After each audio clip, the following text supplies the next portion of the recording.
दोस्तों, आपको ये तो पता है कि रावण कौन है। और दोस्तों, आपको ये भी पता होगा कि औरतें आखिर पीरियड पर किस श्राप के कारण आती है।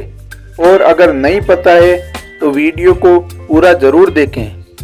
और इंद्र के पाप की वजह से महिलाओं को मिली मासिक धर्म की यातना।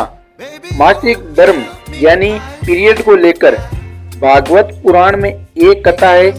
इंद्र ने खुद को ब्रह्मा हत्या के पाप से छुड़ाने के लिए अपने आप का कुछ अंश स्त्री को दे दिया और महिलाओं को मासिक धर्म की यातना मिली थी।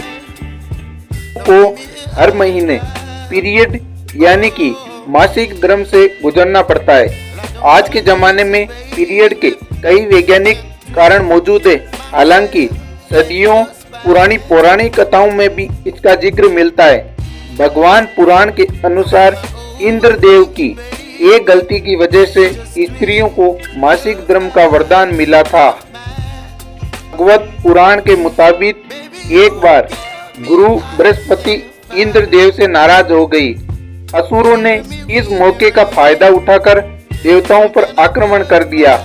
राक्षसों ने देवताओं को हराकर इंद्रलोक पर कब्जा कर लिया। इंद्रदेव को मजबूरन अपना आसन छोड़ना पड़ा। वे मदद के लिए जगत गुरु ब्रह्मा के पास पहुंच गए।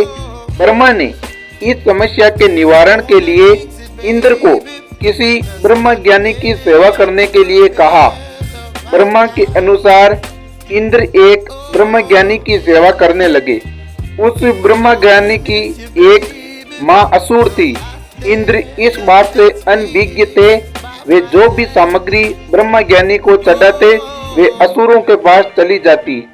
इसी तरह इंद्र की सेवा विफल साबित होती रही। इंद्र को जब इस बात का पता चला वो भी बहुत क्रोधित हुए। उन्होंने क्रोध में आकर ब्रह्म ज्ञानी की हत्या कर दी।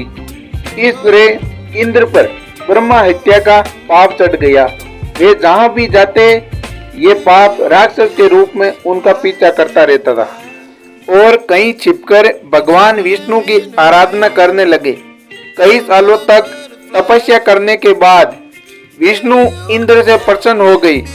वे स्वयं इंद्र के समक्ष प्रकट हुए और उनसे वरदान मांगने के लिए कहा। इंद्रदेव ने विष्णु से उन्हें ब्रह्मा हत्या के पाप से मुक्ति दिलाने का वरदान मांगा। भगवान विष्णु ने कहा कि अगर इस पाप को वृक्ष, जल, धरती और स्त्री में बांट दिया जाए तो इंद्रदेव इससे मुक्त हो जाएंगे।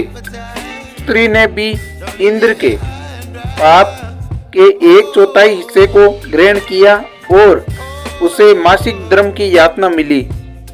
इसके बदले स्त्री को वरदान मिला कि वह पुरुषों के मुकाबले काम का कई गुना ज्यादा आनंद उठा सकेगी। इस तरह हर महीने स्त्रियों को मासिक धर्म होता है। इस दौरान वे देवताओं की पूजा नहीं करती है।